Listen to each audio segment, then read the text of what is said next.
A paz do Senhor, povo de Deus, estou passando aqui mais uma vez para trazer um estudo bíblico com o tema As lições espirituais da vida de Leia.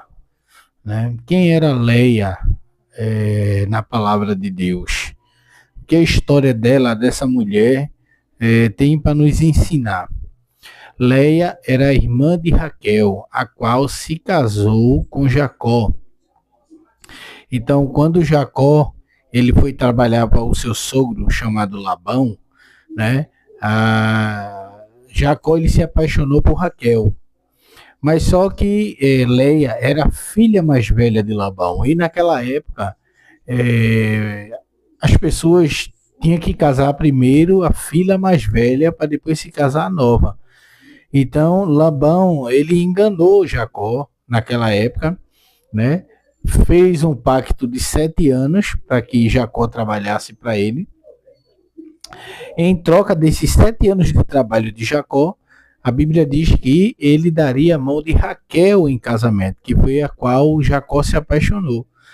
Mas no dia do casamento, né, ele se casou com Leia, né, que era a irmã mais velha de Raquel, e depois ele teve que trabalhar mais 7 anos para poder se casar com a mulher que ele amava, que era Raquel.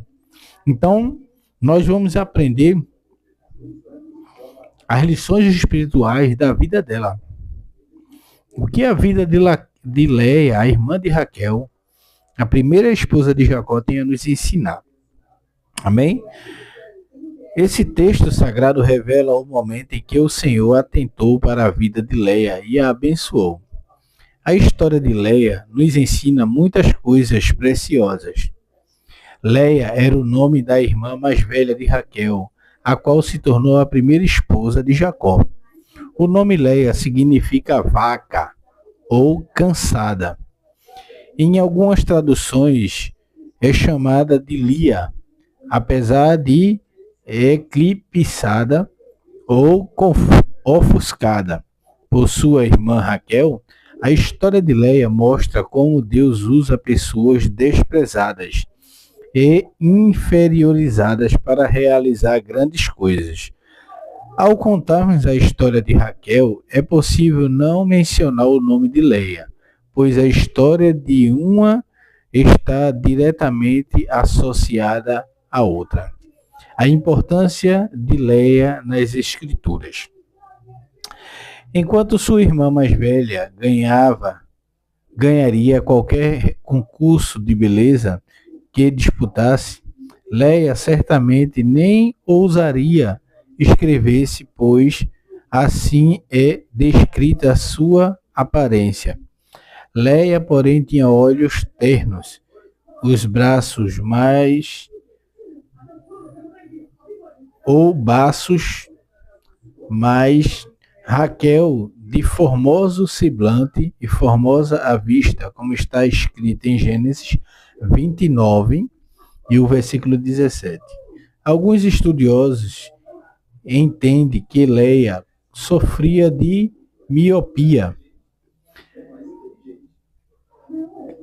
Dada em casamento a Jacó por meio de uma fraude do pai, Leia não teve culpa alguma, visto que os pais determinaram com quem suas filhas deveriam casar-se, como está escrito em Gênesis 29, do versículo 21 ao 26.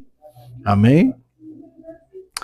Sendo Leia pretendida e desprezada por Jacó, Deus resolveu compensar a deficiência física dela, fazendo-a fértil.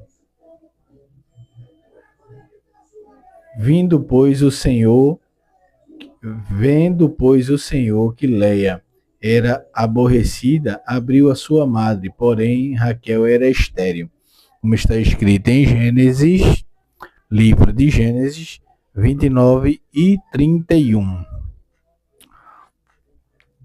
Apesar de ser uma das figuras tristes da história bíblica, Leia encontrou realização na maternidade ao tornar-se mãe de Levi, que veio a ser a tribo sacerdotal de Israel, como está escrito em Números, capítulo 8, do versículo 5 ao 26. Deus, por sua graça, deu a Leia compensações maiores ainda, ao torná-la mãe também de Judá, de cuja tribo veio Jesus Cristo, prometido Messias de Israel, o grande leão da tribo de Judá, como está escrito em Gênesis 29, do versículo 35, e em Apocalipse 5 e 5. O sábio Salomão já dizia: melhor é o fim das coisas do que o princípio delas. Melhor é o longânimo do que o altivo de coração, como está escrito em Eclesiastes 7 e o versículo 8. Ao fim de tudo, Deus concedeu mais privilégios ainda a Leia. Por exemplo, enquanto sua irmã teve uma morte prematura e foi sepultada em local improvisado, como está escrito em Gênesis 35, do versículo 19, Leia morreu em ditosa velhice e foi sepultada no túmulo oficial dos patriarcas, como está escrito em Gênesis 49, o versículo 31. Amém?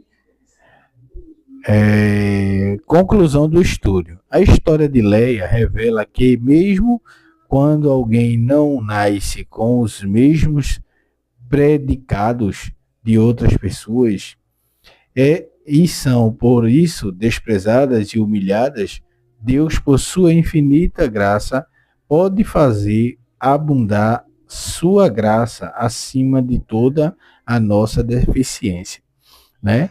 Conclusão desse estudo das lições espirituais da vida de Leia. Nós podemos aprender que o nosso Deus, ele tem o poder, né? Independente de você ser desprezado, de você ser caluniado, de você ser rejeitado ou rejeitada, a Bíblia diz que o final das coisas é melhor do que o começo dela. E a Bíblia diz que os humilhados serão exaltados. Então, se talvez você, por algum motivo, está sendo rejeitado, caluniado, passando por qualquer tipo de adversidade, né? Creia que Deus sempre vai ter o melhor para a sua vida. A história de Leia nos mostra isso, né? Ela não era a pretendida de Jacó. Jacó não tinha escolhido ela, né? Porque alguns estudiosos dizem que ela tinha algum tipo de deficiência, mas nem por causa disso Deus deixou de abençoar. E é assim também na sua vida, você que me assiste aqui, né? Independente dos seus defeitos, suas falhas, né? Deus, ele tem um plano na sua vida e os projetos de Deus irão se cumprir na sua vida. Amém? Esse foi o estudo bíblico de hoje. Fiquem todos na paz, em nome de Jesus.